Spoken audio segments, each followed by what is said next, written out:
Today we're gonna do the nervous system. Why is the nervous system so important? So we have a bunch of systems. We have the musculoskeletal system. We have the nervous system, endocrine system, blood system, cardiovascular system, respiratory system, and we have the immune system, lymphatic system, digestive system, and then male and female reproductive systems. So in biology, we divide biology into two big major branches that I mentioned on the beginning of the course. We said that if there is a biologist, you bet this biologist is studying either one of two fields. They can choose any system they want, they can do any experiment they like, but it has to be one of two divisions. So we have biology.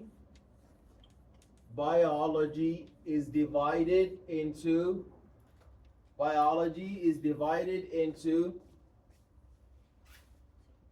what's the first branch? That includes all the systems except male and female reproductive. Homeostasis,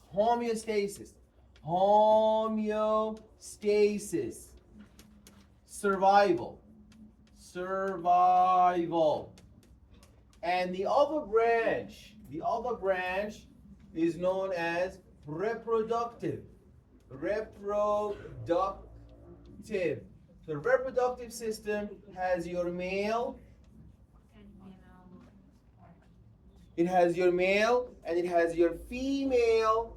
It has your male and your female reproductive systems. So that has nothing to do with homeostasis. Many infertile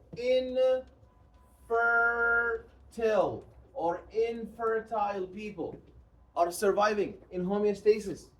They have no problem. So these two systems, they're not about homeostasis of the individual.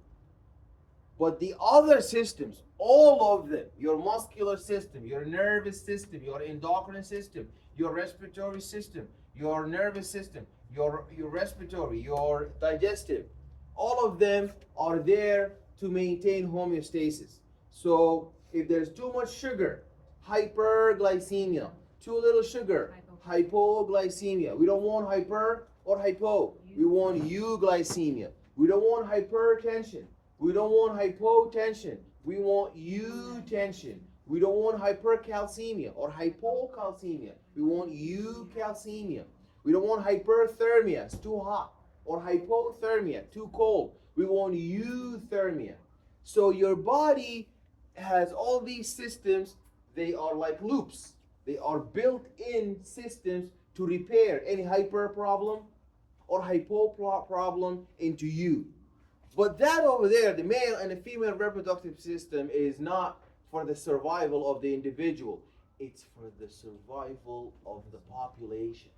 So the infertile person survives as a person individually, but will never have progeny, will never be able to survive the lineage. So we have to divide our biology properly. So today we're talking about the nervous system. And your nervous system, we're going to divide it into structural and functional components. Structural and functional components. So, you know the CPU in the computer? Ever heard of CPU? What does CPU stand for? Yes. Excellent. It's the central processing unit. Same thing with our nervous system. It is divided into a central processing unit. This is the central processing unit, and the central processing unit is there for processing, is there for integration, is there for processing, is there for integration. That is central processing, and integration. Integration. So the police station or the hospital, you make a phone call to the police station, they're gonna process that phone call. Is there a homicide? Is there a robbery? Is there an assault? Is there whatever it is? They're gonna process that, and then they're gonna send out the correcting output. So we have a processing center in the school. Okay, you don't just go to the classroom. You first go to the processing center where they process your paperwork. So your central nervous system, that is your brain and your spinal cord, is there for central processing and integration. And that is made up of the brain, and the spinal cord. Brain and the spinal cord. And that is known as the CNS, Central Nervous System. What is the central nervous system made up of? It's made up of the brain and the spinal cord. Now, if you make a phone call to the hospital, say I have a patient who needs to be transported with an ambulance. So you must receive input first. You must get input. You must get input signal. Input. If there's no input, there will be no output. So if you don't make a phone call to the police, they're not going to send the cops. If you don't make a phone call to the hospital, they're not going to send the ambulance. So if you don't have a peripheral nervous system who's going to bring in an input signal, you're never going to be able to get an output signal. So the input signal is always sensory. Sensory. Because we're sensing something. The same way you see with your eyes something crazy in the street, or you hear some screaming, okay? Or you smell some chemical. Then you make an input signal to the police, or you make an input signal to the hospital. So the input is always sensory. Why is it sensory? Because it was based on sensation. Remember the chemoreceptors? Chemoreceptors. So your body has chemoreceptors that taste. They taste the blood. It's too salty. It's too sugar. Let me add insulin. Too little sugar. Let me add glucagon. Too much calcium. Too little calcium. So these are known as chemoreceptors. They taste the blood. They taste the soup and see what it needs. There's chemoreceptors. There's also thermoreceptors. Thermoreceptors. These thermoreceptors are there for heat. If it's too hot, you sweat. If it's too cold, you shiver. So they sense. Everybody's sensing. The chemoreceptors sensing the chemistry. Thermoreceptors sensing heat and cold. Chemoreceptors, thermoreceptors, mechanoreceptors. Mechanoreceptors, they sense mechanical compression. Nociceptors, they sense pain, the pain. So sense. Input is always sense. And since the input signal is going to the processing unit, your brain, your integration of the brain and the spinal cord, that is going to be afferent, A-F-F-E-R-E-N-T. So afferent is when you have an input signal that is sensory. So then your brain gets the input. There is nitric oxide smell. There is hot. There is some fire, or there's some lion attacking. That's the input arrived to the brain. Then the brain is going to generate. What is the brain going to generate now? It's going to generate an output. It's going to generate an output. If the input was sensory, what is the output going to be? Sensory also? No, it's going to generate an answer. So what is the output going to be? Who would like 5 points on the next exam? Yes. You like the 5 points. But you gotta get the answer first. Can you repeat? I'm sorry? Could you repeat the question? If the input is sensory. So if the input is sensory, the output is, Oh, don't Google nothing, yeah. motor? Motor. Very good, very good, excellent. So the output is motor. The output is motor. Excellent. Do I get 5 points or? Yeah. The output is motor. Can you say the integration is the motor? The integration is not motor. The integration is happening in the station. The response is motor. The output is motor. And if the input is afferent, then the output is effector. The output goes to the effector. But what's the name of the nerve? Efferent. Efferent. Because it's going to the effector. Efferent nerve. So this whole division in blue, this whole division, the station, receiving the phone call, generating an output, that is your central nervous system. That is your CNS. And all the nerves bringing in information, input, sensory, afferent. All the nerves generating output, motor, effector, that's known as the peripheral nervous system. That is your peripheral nervous, system. So this whole division is central nervous system, and that whole division is peripheral nervous system. Are we clear? Yes? Yeah, I have a question. From the previous question that you gave us about the division of biology, I know the respiratory is separate from biology, but isn't the endocrine system also supposed to be with the respiratory, the reproductive system? Yeah, yeah. So I didn't put it there, but I said all the system except reproductive. yeah, so shouldn't the endocrine system be with the reproductive system? No. The endocrine system is all about secreting hormones. So there are some sex hormones like testosterone and like estrogen. And there are hormones like insulin. There are hormones like growth factors. So endocrine system plays both roles. So we include it with the homeostasis because most of the hormones are there for homeostasis and survival. But there are essential hormones for and the hormones who are secreted by your sex cells, the testes for the men and the ovaries for women, these are secreted by the reproductive. Even though there are hormones, endocrine hormones, but they are by a gland. So this endocrine system is a vague system because it's a collection. Like the immune system, it's not an organ. So it's a collection of glands. Okay? All right. Do we now know the difference between peripheral nervous system and central nervous system?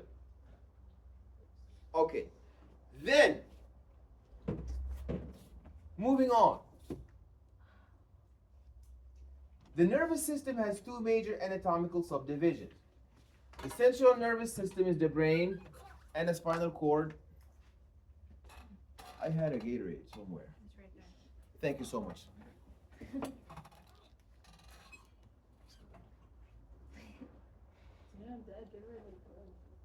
I mixed it up actually. It was blue, And yellow. blue with the yellow vitamin water. Yeah. Good. Vitamin Well, water. Good. Yeah. I had some leftover vitamin water.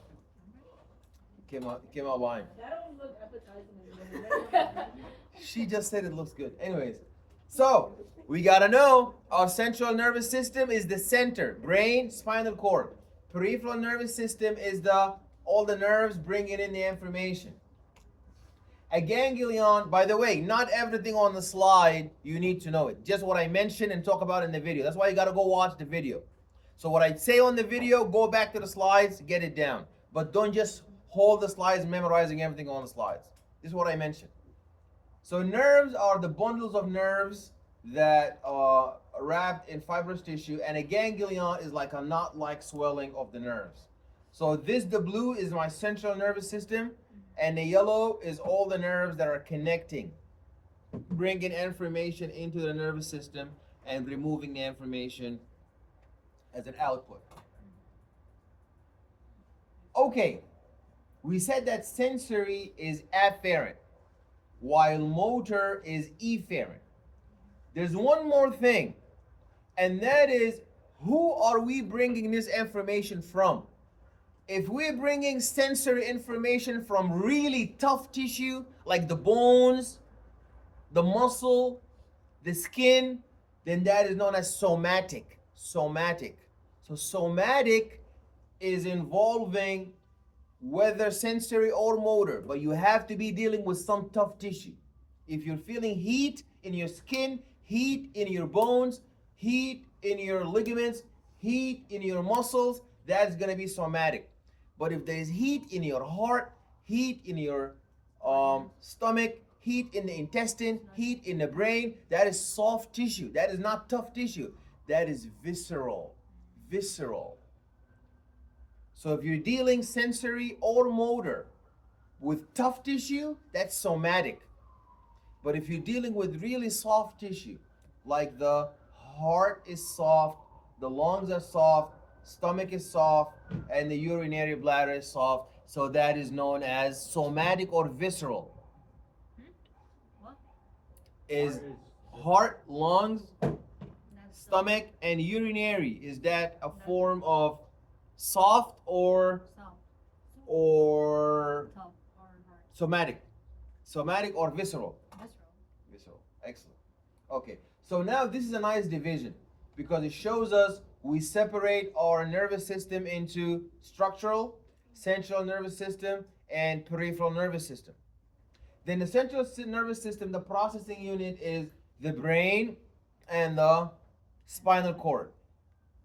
And the peripheral nervous system is made up of sensory division, we talked about that, and motor division. If you're sensory, you're either bringing in sensory information from soft tissue, visceral, soft tissue, visceral, or you're sending out motor, you're bringing in sensory information from somatic, from muscle, tough tissue, somatic division.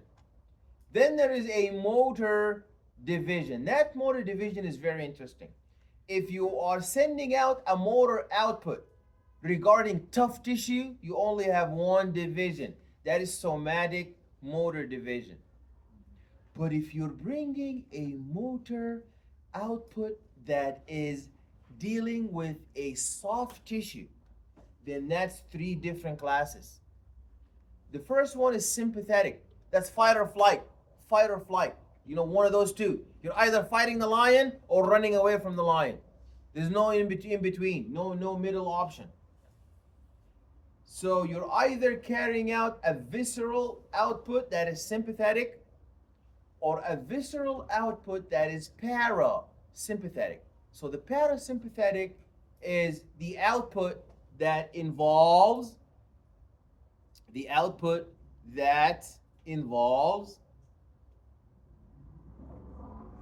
rest and digest. So sympathetic nervous system is fight or flight. Sympathetic nervous system is fight or flight. Sympathetic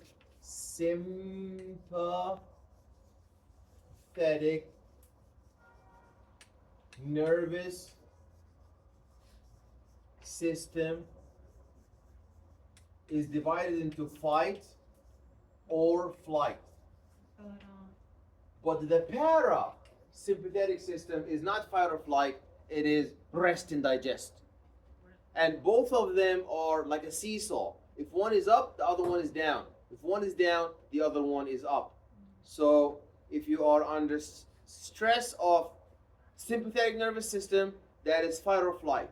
If you are in relaxing, you had a meal, that is rest and digest. Rest and digest. What do you guys think of a restaurant called Rest and Digest? Would you go there? Yes. Funny. You think so? Yeah. Please raise your hand if you think that's cool. I had this idea since I learned about the nervous system. Rest and digest. You should open a restaurant named You should. That's what I'm trying to do. and That's then- why I and asked give- you. And then give But a you guys sign don't think it's a from- good idea. It's not a good idea to go there. No, no, it's a good idea. It's just like you gotta give like a background history of why exactly, like how that forms out. You know when you eat a lot and then you fall asleep right after? That's what it's. Yeah. So you're not gonna come to my restaurant. What are you serving? Yeah, that's the question. If you have some wings, you have all my money. Wings. Yes. No, but the name is like is it gonna be like McDonald's and everybody? No, I'm gonna become a millionaire. No. Okay, rest in. You That's know, the it's Black Rock sympathetic. discussed But the with, name is other than that- important. Yeah, it is. It's- Yeah, there has to be a reason why It's that not name. about the food. It's about the name. Yeah, but Yeah. why that Okay, name? but like, The if you're gonna cuisine, like you're rest gonna and bring it. digest. Yeah, but why that name? Why is that? Everyone's gonna be the asking. name? Because you know the sympathetic is fight or flight. Yeah. So I make a gym. I call it fight or flight. Wow. And then I make a restaurant and I go. So why don't you do that? I go to what? Sometimes the name is so. Dull. It's important. Thank you. She's my financial advisor. Like you see yourself saying, "Oh guys, The let's go to Rest and CFO. Digest." Yeah, that's exactly what I want. Maybe the name and the ad is gonna be, guys, let's go to Rest and Digest. Like, That's the digester. Oh, you guys are not supporting me. I'm not gonna do it. Give us Okay. 10% off and you will see us. Oh yeah. Yeah. 10% off for Right our for grade. you. Okay. Student. All right, we'll work on that. Okay. Then there is a third division. Remember last week when we were talking about the digestive system, the good old digestive system? I put that on a YouTube short. Everybody like it? Wow. Yeah, you see when I was holding this? What is that? The esophagus. What is that? The esophagus. I keep doing that. Okay, so how is the food going down? How is the food going down? So remember when we said elderly people, they put like a tube in their nose and the food goes down? Isn't that they can't like do it themselves? Because the esophagus is not doing, you know, the ripple effect, the peristalsis. So they cannot do the peristalsis. They cannot do the peristalsis. So who's responsible for peristalsis? The enteric nervous system. So, and what makes your stomach contract? Churning. Your stomach. Do you make your stomach contract? Like butter? Yeah. So yeah, churning. So what makes your stomach churn? It's the enteric nervous system. Didn't you say that esophagus also somewhat contracts a little bit? Yeah, because you see this ripple effect. It's the segmentation, pushing, shoving the food down, and crushing it a little bit. But that doesn't count as like we call it peristalsis. Hmm? It's not peristalsis. Like No, peristalsis is the actual movement. The band move. Peristalsis is like a band. You know when you're pressing down something and getting the stuff out of it, like a balloon full of water, then you press it down. That's peristalsis. But the peristalsis lead to wave-like, known as the ripple effect. So this ripple effect pushes the food down in segmentation, and crushing it as well. Then it gets in the stomach. The stomach also does more extensive because the stomach has a lot of layers.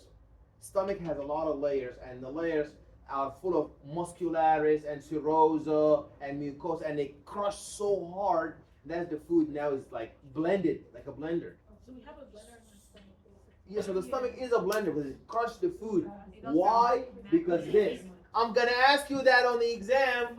What is the system responsible for the digestive movement? Peristalsis, shoving the food down the esophagus, crushing the food, churning the food, moving it in the intestine, the defecation through the rectum or the anal canal. That is the enteric plexus. So plexus is like a nerve braid, many nerves. So that's why there's a lot of nerves around your esophagus, a lot of nerve around your stomach and your intestine. So some people have congenital absence of this enteric nervous system.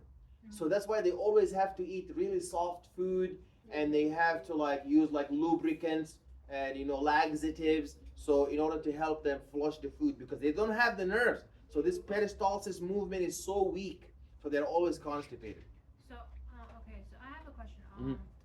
An example, like people, like elders who have like weak bones, like osteoporosis. Where would osteoporosis be in this category? Of what? Which category? Like for one of those three choices. So osteoporosis, that's the bone, that's the skeletal system. But this nerve, the nerve deals with muscle. So my stomach is a muscle. My esophagus is a muscle. So we're crushing the food. So my nerve do not influence the bone. The bone is too tough, too strong for the nerve. But the nerve stimulate the muscle, contract the muscle. You know, they make the so did you answer your question? I don't answer your question. Yeah. So you're trying to see if there's an association between nerve and osteoporosis. No, osteoporosis is like, for example, the hormone estrogen for women. So women after menopause, their bone density goes really down because they stop making estrogen, and estrogen is important for the bone density. So that's why after the ovaries of women after menopause no longer make estrogen, their bone mass goes down. But for the men, because men, they don't have the testosterone menopause, thank God. So it's always going. That's crazy. Okay. What is crazy? No. What? Anyways, That's insane. thank God it's crazy. No. Okay, anyways, excitability. You know what women go through. Okay. Man, menopause are bone weekends. That's not fair. You have other advantages. That's how life is. But It's men accepted. get no periods. No periods, Ah, no cramps, yeah. no nothing. We have some other bad stuff we deal with. Like, Many things. Like you guys. like, Oh! wow. Okay. You guys, you know how long it took me that really easy model. You know how long it took me. How long? I was here late in the night. I think I saw like some ghost or something. Ghostbusters, What does right? this have to do with our period? What is Okay. What is Ghostbusters? I go through my own challenges. Please leave me alone. We have okay. Maybe like scam cramps or something. I Yeah. understand and I respect my mom, my sisters, you guys. I know you guys do go through that. Yeah. But in life, if you go through challenges, be patient. Be If tough. you have good things, And even then when, be we, thankful. even when we stop it, or like we still we sit there at disadvantage when we go through menopause. We don't get any advantage from that. Yeah. Except our food, obviously, stop. That's God. You know. I don't know. I didn't do that. Okay. So this is this diagram I put here. That is really important. Mucus. What did I just say? Mucus or You see, Mucus has no idea. He was talking to Julia and Mia Bella. I'm from, you know Julia. Oh, that's Julia. Oh my God. Oh my god. You still don't know. You don't know who is Mucus? He's been helping you all this time. You don't know Mucus? Mucus. Okay, anyways. Okay, I need you to walk out with this.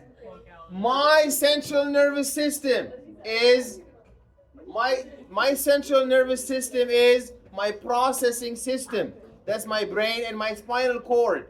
And my peripheral nervous system is the input and the output. Okay. Now, who are my interneurons? Who are my interneurons? The interneurons. The interneurons are the neurons you see right here. So this is my sensory conducting neurons. They take, you see that's my finger? They take information toward the central nervous system. So it's in between the sensory and the motor. Yeah, excellent. That was really good. You are on the brink of a 5 points on your next exam. Okay, thank you. That's very good. He said on the break. You're not there yet, but you're like You're right on the brink, there. yeah. Okay. Is my voice all over the place? No, Yes. I think there was a professor that came in and he was like, Yeah, I think he's bothered. Anyway. He's like, what is all this? Okay. Yeah. Okay. Anyways, so I'm gonna ask you about that. Who are my sensory afferent neurons? They take information away from the sight to the computer. Then who are my output? These are my, they go to the, if they do the effect, these are my effectors. And then in the middle you have your interneurons. The interneurons, they mediate the interneurons mediate between your sensory and your motor neurons. Chanel, what are the sensory afferent neurons? Yeah, well, you wasn't paying attention. Why? You're gonna lose points for participation. Okay, I'm gonna start giving zeros. People not paying attention. What are interneurons? They're between the sensory and the motor. Good. So interneurons, they are mediators. You see, they're not found out there. They're not connecting to the central nervous system. They're not going out. They are mediating inside. So they are inside the office, bringing in information and sending out information. But themselves, they don't go out. They receive the information, process it, and send it out. But themselves, they do not participate in the actual reception or the output of the stimuli. Yes? So these neurons are like receiving information and like sending it to the brain, right? So they are in the brain. You're talking about the interneurons. Oh, the internet. Okay. So you see the interneurons? They are right here. They are in the central. The other guys, they are outside, connected to inside. Oh, okay. So, Yeah. like when we like some type of pain, the interneurons are the one that sends that pain to the brain. No, it is the sensory ones. You see the sensory afferent, they point, they bring in the pain. The nociception, remember the pain is nocioceptors. These nociceptors, they bring the pain signal into the central nervous system. Once they get here, you have interneurons in the middle. They mediate this integration and then they help in generating the output. What is that? This was question too. I think this one sound like a bird or something. No. Stop that. Stop that. I know who did that. Who? I know who did that. I don't know me. Of course. I don't even know how to do that. Okay. What type of sound is Alrighty. So, what is this wrapping around? What is this wrapping that's around? You see these bulbs wrapping around your axon. These are the myelin sheath. The myelin sheath. Okay, so we will continue slides next week. Now we gotta look at the next week. Next week. So let's look at the models, please. Okay, I'm gonna tell you